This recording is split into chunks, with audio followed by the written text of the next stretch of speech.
Dan pada kesempatan ini juga saya atas nama almarhumah istri saya minta maaf kepada Ibu Ketua.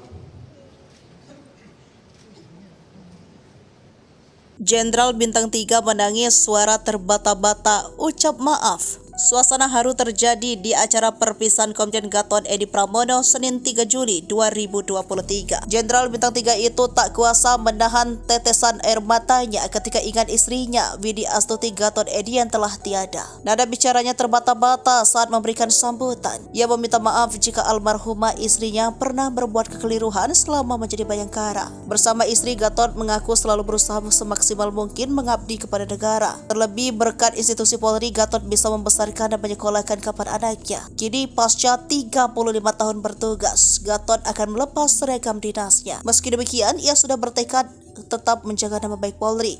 Sebagai informasi, istri Gatot meninggal dunia pada 7 April 2023.